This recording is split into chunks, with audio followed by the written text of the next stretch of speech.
किसान और नुकीला पत्थर की कहानी। एक बार की बात है, किसी गांव में एक किसान रहता था। वह किसान बहुत ही मेहनती था। वह रोज अपने खेत में बहुत ही मेहनत करता था, लेकिन उस किसान के खेत में एक नुकीला बड़ा सा पत्थर था, जिस पत्थर की वजह से किसान को इसकी वजह से कई बार चोट लग जाया करता था। कई बार उसके औजार भी खराब हो जाया करते थे।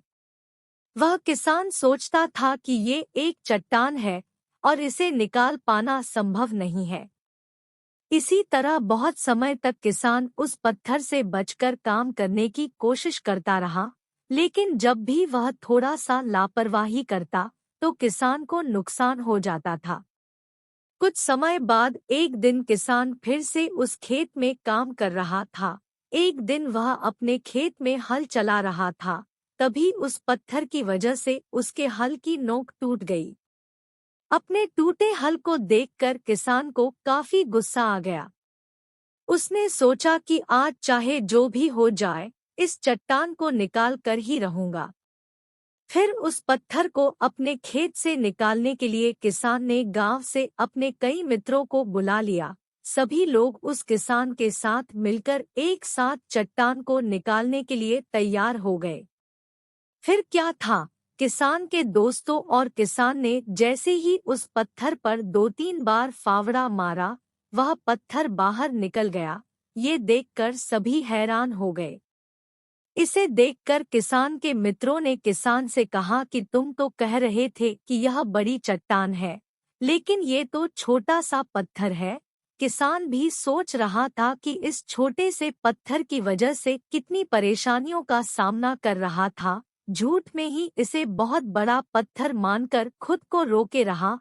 वह चाहता तो इसे पहले ही अपने दम पर अकेले ही निकाल सकता था। इस तरह अब किसान उस पत्थर की परेशानी से हमेशा के लिए दूर हो चुका था। कहानी से सीख। इस कहानी से हमें यही सीख मिलती है कि कभी-कभी हमारे जीवन में समस्या छोटी सी होती है, लेकिन हम अपने विचारों में उसे बहुत बड़ा मान लेते हैं और उससे बचने की कोशिश करते रहते हैं। उसको दूर करने के बजाय उससे खुद को कमजोर मान लेते हैं।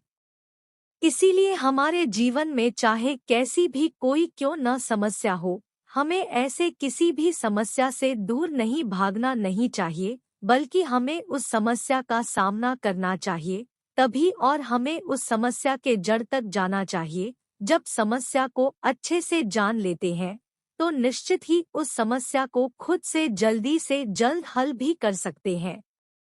तो आप सभी इस कहानी को पढ़ने के बाद सीख जरूर मिली होगी। तो आपको यह कहानी कैसा लगा कमेंट में जरूर बताएं।